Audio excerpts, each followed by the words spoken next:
तो मदन मोहन जी ऐसे ठाकुर जी हैं, वो उनको चुनते हैं जिनका दूर दूर से कोई वैष्णव संबंध नहीं है।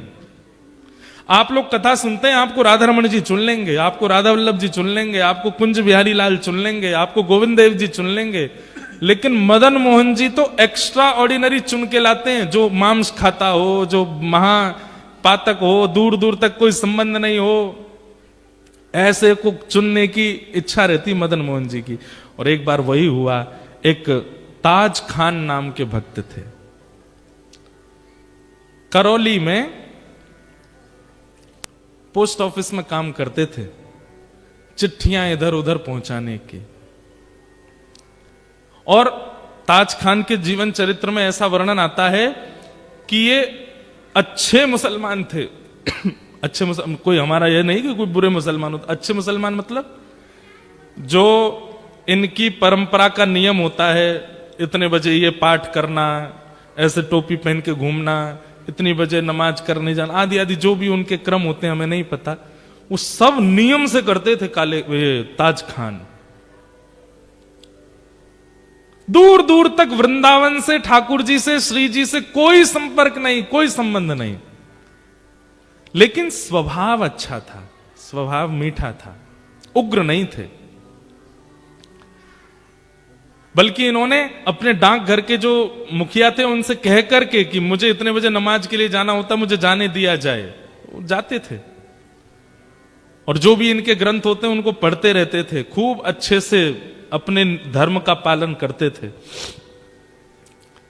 लेकिन मदन मोहन जी बड़े टेढ़े ठाकुर, इनके मन में आ गया कि इसको अपना बनाना है मुझे।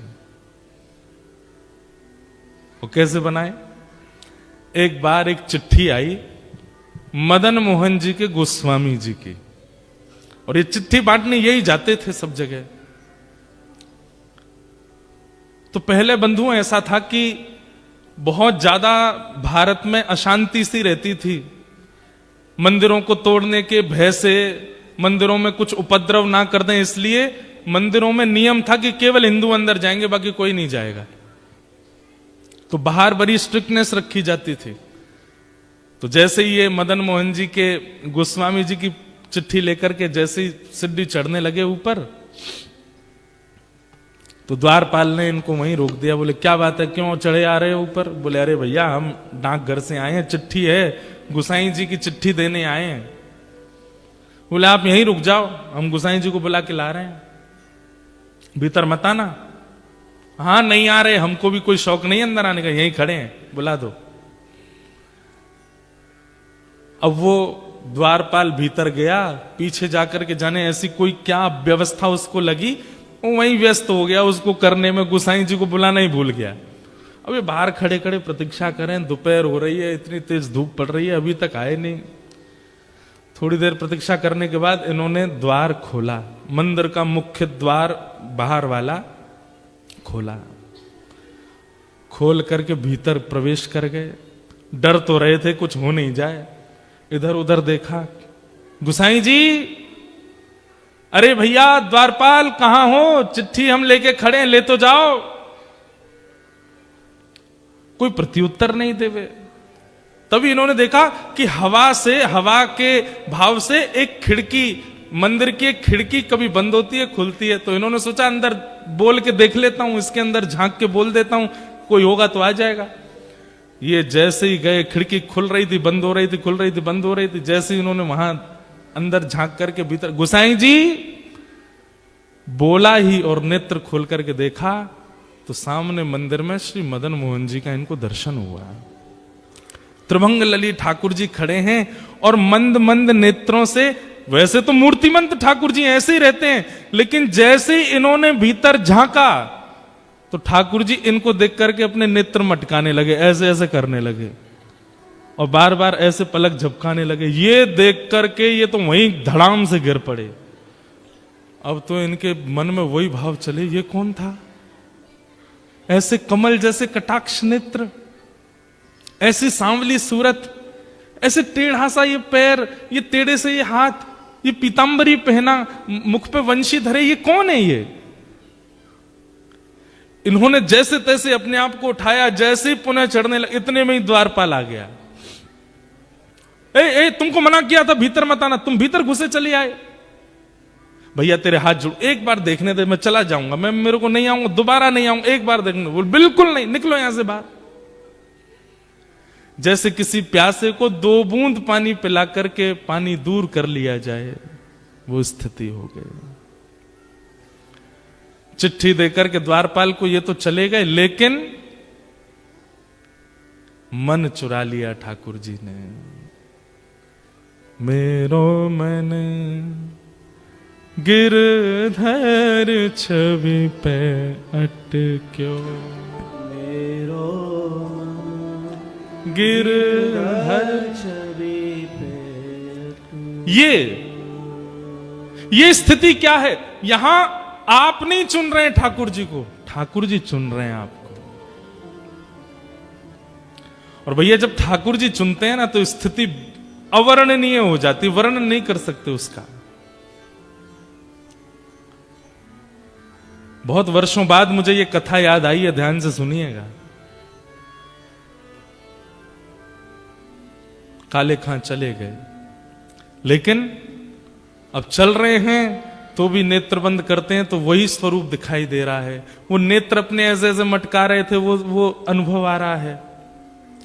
एक जगह बैठे रह जाते हैं, सोचते रहते हैं ये कौन था, ये ग्वारिया बालक कौन था, ये सांवरा सलोना कौन था।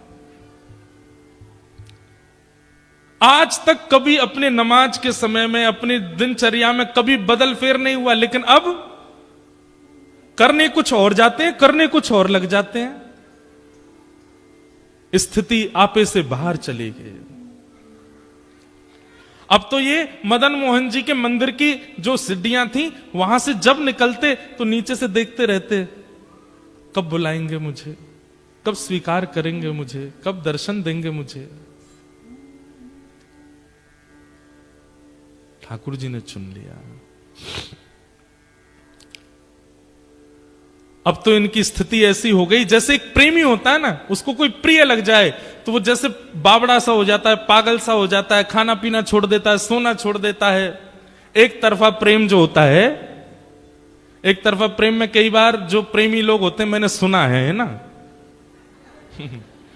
एक तरफा प्रेम में क्या होता है कि जो प्रेमी होता है वो अपनी प्रियतमा को पहले तो प्रेम से मनाता है, फिर जिद से मनाता है, और नहीं तो फिर धमकी देता है। क्या धमकी देता है? या तो मुझे मिल जाओ, नहीं तो मैं प्राण त्याग दूंगा, नस काट लूंगा अपनी। ये सब भाव कहता है। बंधुओं, ये आजकल के लव बर्ड्स ऐसा करते हैं, लेकिन ये आजकल के लड़का लड़कियों का क्रिया नहीं है, ये हमारे प्राचीन भक्तों ने ऐसा किया ठाकुर जी के लिए। और काले खां उसी स्थिति में आ गए। बहुत दिन तक प्रयास किया कि ये मुझे कैसे भी ऊपर बुला लें, एक बार अपनी रूप छटा दिखा दें, लेकिन ठाकुर जी तो उनका स्वभाव है तड़पाना। जब नहीं दर्शन हुए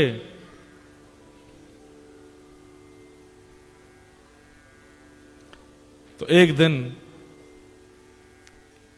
काले खां ने कसम खा ली, बोले ठाकुर जी या तो मुझे दिख जाओ, या तो मुझे मिल जाओ, नहीं तो मैं अनशन व्रत पर बैठा हूं, मृत्यु पर्यंत प्राण त्याग दूंगा। ऐसी स्थिति हो गई। धीरे धीरे अपना काम छोड़ दिया, परिवार वालों से दूर रहने लगे, अपने नियम क्रम सब से बिल्कुल ना इधर के रहे ना इधर के बीच में आ गए। बिल्कुल स्थिति अवर्णनीय हो गई। काले खां ने ठाकुर जी के सामने कसम खा ली, या तो मुझे दर्शन करा दीजिए, नहीं तो मैं अनशन व्रत करके अपने प्राण त्याग दूंगा। एक दिन, 2 दिन, 3 दिन व्यतीत हो गए भोजन किए बिना। 3 दिन बाद श्री मदन मोहन लाल जी को बड़ी दया आ गई। बोले कि भूखा प्यासा बैठा है। अब ये भी तो बात है कि जैसे हम लोगों को तो पता है कि ठाकुर जी को मनाना है तो हम कथा में चले जाएं, ठाकुर जी को मनाना है तो संतों को भोजन करा दो, ठाकुर जी को मनाना है तो परिक्रमा करे आओ, ठाकुर जी को मनाना है तो यज्ञ कर लो। अब काले खां को तो कुछ पता भी नहीं है, वो तो जाति धर्म से भी अलग है, उसको पता ही नहीं है क्या करना पड़ता है ठाकुर जी को रिझाने मनाने के लिए। सब लोग इधर देखो, ध्यान से सुनो।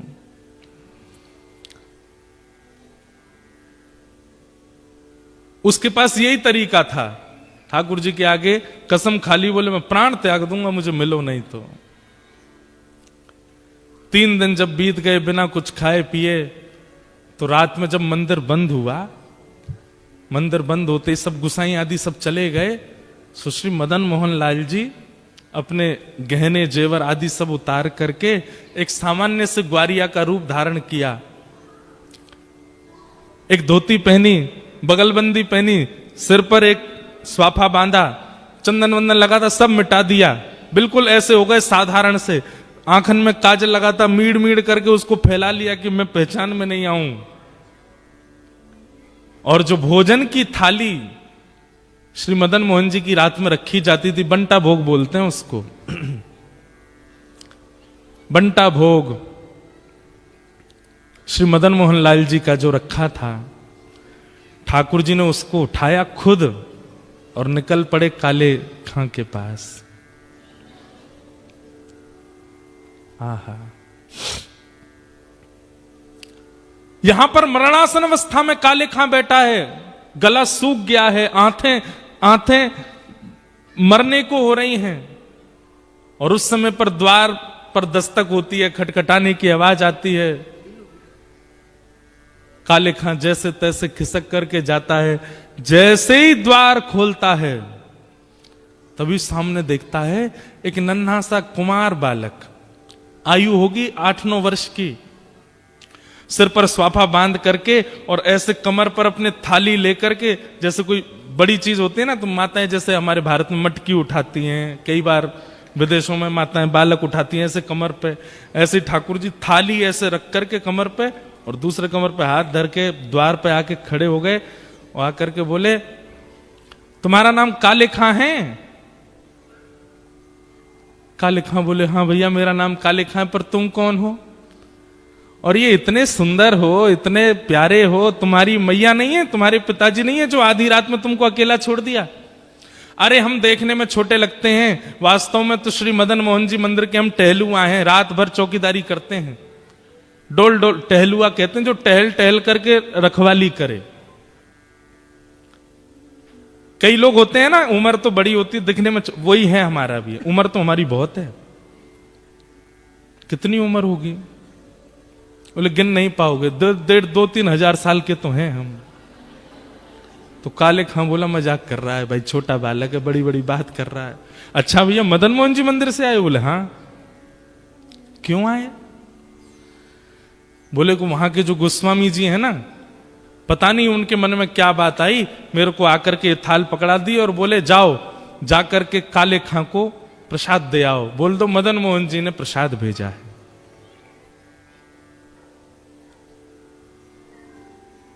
काले खां बोले सुनो, इसको तुरंत वापस ले जाओ, एक कौर नहीं खाऊंगा इसमें से। ये मैं सब जानता हूं ये लीला कौन कर रहा है, ये वही छलिया, वही कपटी, वही मरकट बंधु, मुझे एक झलक दिखा करके इतना परेशान कर दिया और अब मेरे अनशन को तुड़वाने के लिए थाल भेज दिए। कह देना गोस्वामी जी से, जब तक दर्शन नहीं होगा मैं ये प्रसाद नहीं पाऊंगा, और मुझे दर्शन होगा नहीं क्योंकि मैं तो मुसलमान हूं, मुझे मंदिर में प्रवेश मिलेगा नहीं, इसलिए मुझे प्राण त्यागने पड़ेंगे, दोबारा जन्म लेना पड़ेगा। और सुनो एक बात और कह देना अपने मदन मोहन से। बोले क्या? उसने जो अपना नाम धर रखा है ना जगन्नाथ, मैंने सुना था कहीं उनका नाम जगन्नाथ है, उनसे कह दो कि तुम जगन्नाथ नहीं हो, अपना नाम रखो हिंदूनाथ, तुम केवल हिंदुओं के नाथ हो, ये जगतनाथ मत बोला करो अपने आप को। ठाकुर जी खड़े खड़े सुन रहे हैं। बोले सुनो गुसाई जी की बात तो सुन लो पूरी। काले खां बोले क्या? बोले इसमें से प्रसाद पा लेना और प्रसाद पा करके सुबह बर्तन मांज करके मंदिर दे जाना और मदन मोहन जी के दर्शन कर जाना। गुसाई जी ने आज्ञा दी। सुन करके काले खां खुश हो गए। लेकिन अब स्थिति ये हो गई कि पहले तो हर जगह मदन मोहन जी दिखते थे, लेकिन अब वो टहलुआ दिख रहा है। अब ये मोहन थार उठा में तब भी टहलुआ का स्मरण हो, पूड़ी उठा में तो भी टहलुआ का स्मरण हो, सब्जी खा में तो भी।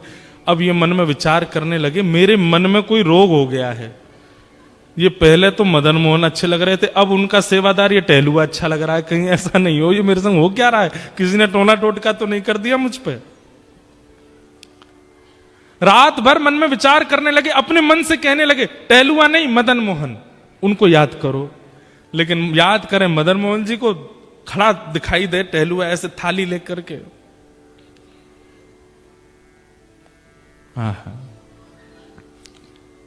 रात्रि में ठाकुर जी ने गोस्वामी जी को सपना दिया और सपने देकर के कहा, बोले पहले दिन चिट्ठी लेकर के मेरा भक्त काले खां आया था, द्वारपाल ने उसको डांट भगा दिया। अरे गोस्वामी जी मुझे उसको स्वीकार करना और मैं उसे स्वीकार कर चुका हूं। 3 दिन से अनशन व्रत पे था, मैं अपनी सोने की थाल में भोजन देकर के आया हूं। कल वो थाल धोकर के जब मंदिर आवे सब उसको रोकेंगे, लेकिन आप आकर के उसको भीतर बुला लेना, मेरा दर्शन कराना। गोस्वामी जी तो रात में ही उठ करके रोने लगे, बोले नाथ आपकी कैसी कृपा, आप जिसको स्वीकार कर लेते हैं फिर कुछ विचार नहीं करते। रात भर भोजन तो कर नहीं पाए, वो यही सोचने लगे टहलुआ टहलुआ, अरे नहीं नहीं मदन मोहन मदन मोहन मदन मोहन मदन मोहन, नहीं टहलुआ टहलुआ टहलुआ। मदन मोहन जी अब टहलुआ के रूप में उसको देखने लगे, वो वहीं प्रेम होने लगा। सुबह उठ करके सारी सामग्री साफ करी, पूरी थाली साफ करके बोला भैया गलती हो गई, मेरे तो मन को कोई रोग हो गया है, मैं जाके गोस्वामी जी को थाल दे दूंगा, बोल दूंगा मदन मोहन जी नहीं चाहिए, अपना टहलुआ दे दो, मैं तो उसी को देखता रहूंगा।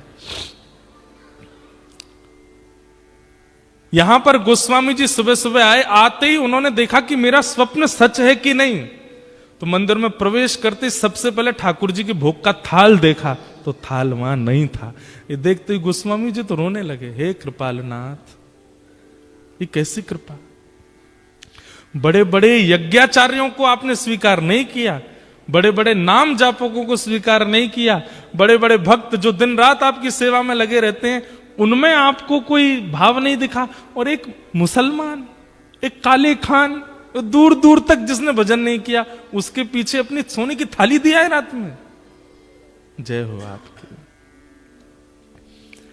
गोस्वामी जी प्रतीक्षा कर रहे हैं कब आएगा काले खान, लेकिन काले खान को तो अब गिल्ट फील हो रहा है भीतर से कि पहले प्रेमी कोई और था, अब प्रेमी कोई और हो गया है, अब तो मुझे टहलुआ चाहिए, अब तो मदन मोहन जी नहीं चाहिए।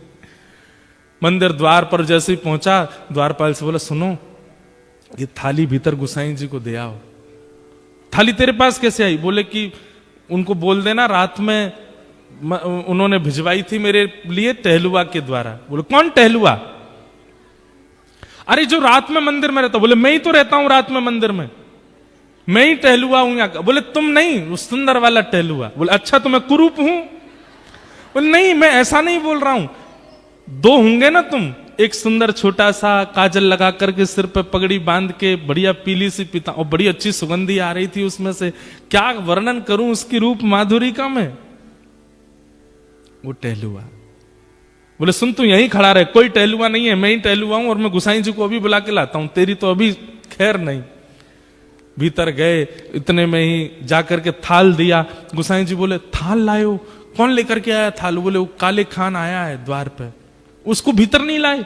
बोले वो तो कह रहा है कि टहलुआ से मिलना है उसको, और मैं ही टहलुआ हूं, वो पता नहीं कौन से टहलुआ का वर्णन कर रहा है। गोस्वामी जी निकल के बाहर आए, अप्रस में थे फिर भी बाहर आ गए, नेत्रों में आंसू।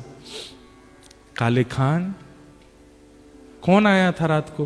बोले आपके मंदिर का टहलुआ आया था, मुझसे गलती हो गई, पहले तो मुझे वो प्रिय लग गए थे, लेकिन अब मुझे वो टहलुआ ही चाहिए। मैं मंदिर में कभी नहीं आऊंगा, आप जितना कहेंगे मैं उतनी रकम दे दूंगा, केवल वो टहलुआ मुझको दे दो जो रात भर यहां टहलता है।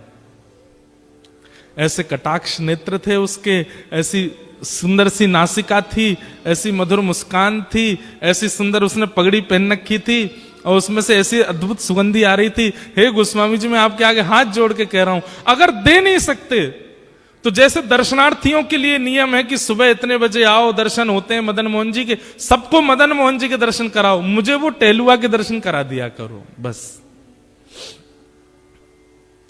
गोस्वामी जी बोले हाथ पकड़ो हमारा, हाथ पकड़ लिया। बोले चल टहलुआ से मिलवाते हैं।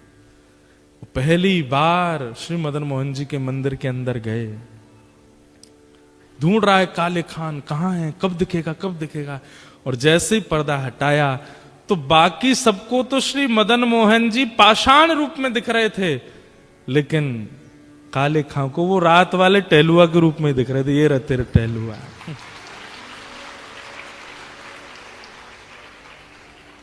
नेत्र सजल हो गए। वो सजल होकर के बस उसी दिन मदन मोहन जी के श्री चरणों को प्रणाम किया। बोले स्वयं ठाकुर जी टहलुआ बन के आए मेरे घर पे, इतना श्रम किया। और जीवन भर के लिए श्री मदन मोहन जी के दास बन गए। कौन? काले खान। काले खान की कुछ रचनाएं हैं, ये रचना आज भी वहां गाई जाती है ठाकुर जी की आरती के बाद। आहा,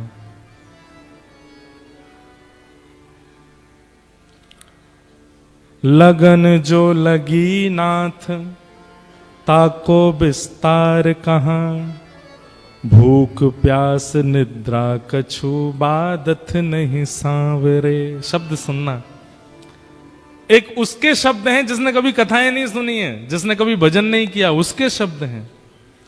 लगन जो लगी नाथ ताको विस्तार कहां, भूख प्यास निद्रा कछु बादत नहीं सांवरे। मदन मोहन मूर्ति को बेग दर्शावो आप, एक एक क्षण कोटि कल्प समझावरे। आपसे जो मेरी लगन लगी है मैं उसको कैसे वर्णन करूं? बोले बस इतना कह सकता हूं, भूख प्यास निद्रा ये कोई भी मेरे को परेशान नहीं करती और इनकी मुझे इच्छा भी नहीं होती है। मदन मोहन मूर्त को बेग विस्तार दर्शावो, एक एक क्षण कोटि कल्प समझावरे। आपको देखे बिना एक एक क्षण मुझे ऐसा लगता जाने कितने घंटे कितने कल्प बीत गए हों। सुंदर कटाक्ष तेरे निरखत आनंद होत। ठाकुर जी बोले, ए काले खां तुझे मेरे स्वरूप में क्या अच्छा लगता? बोले आपके जो ये कटाक्ष नेत्र हैं। सुंदर कटाक्ष तेरे निरखत आनंद होत, मेरी एक क्षण कोटि कल्प समझावरे। दरस भिकारी ताज ताकी प्रभु अरज सुनो। दरस भिकारी ताज ताकी प्रभु अर्ज सुनो। नंद के दुलारे यार चाकर हम आपके, नंद के दुलारे ताज चाकर हम आपके, नंद के दुलारे यार चाकर हम आपके।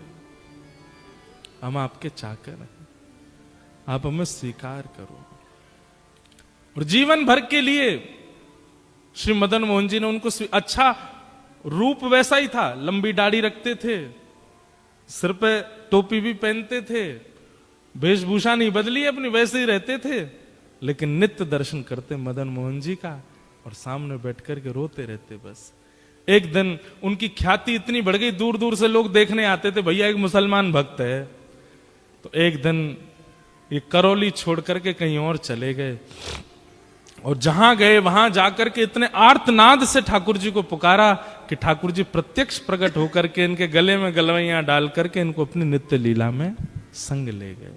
बोलो भक्त वत्सल भगवान की।